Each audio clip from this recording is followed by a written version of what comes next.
पाठ 2 अभी नहीं तो कभी नहीं। किसी गांव के निकट एक तालाब था। वह ना तो बहुत बड़ा था और ना ही बहुत छोटा। उसकी गहराई भी बहुत अधिक नहीं थी। तालाब में तरह तरह की बहुत सी मछलियाँ थीं। उनमें से 3 मछलियों में गहरी मित्रता थी। तीनों साथ साथ रहती और इधर उधर घूमती। तीनों मछलियों के स्वभाव में अंतर था। एक मछली बहुत समझदार और चुस्त थी।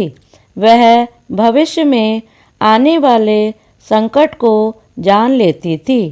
उसके लिए वह पहले से ही प्रबंध कर लेती थी।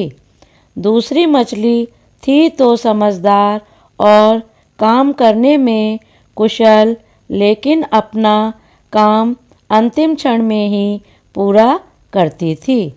तीसरी मछली बहुत ही आलसी थी।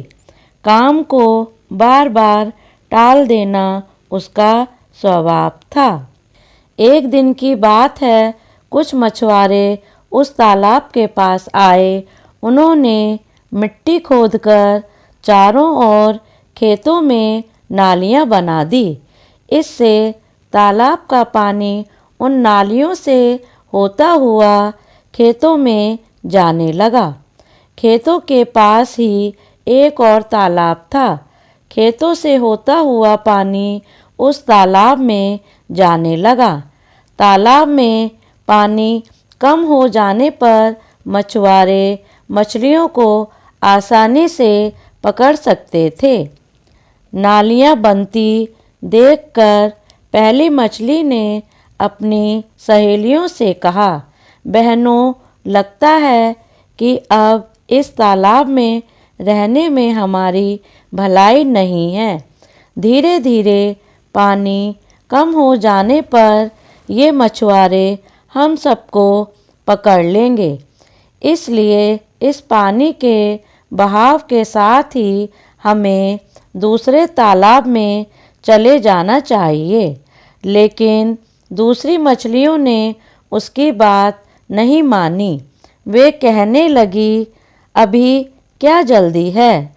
जब तालाब खाली हो जाएगा तब देखा जाएगा।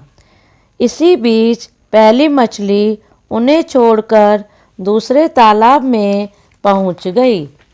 जब तालाब का पानी बाहर निकल गया तो मछुआरे ने जाल बिछाकर मछलियों को पकड़ लिया। दूसरी मछली बहुत होशियार थी।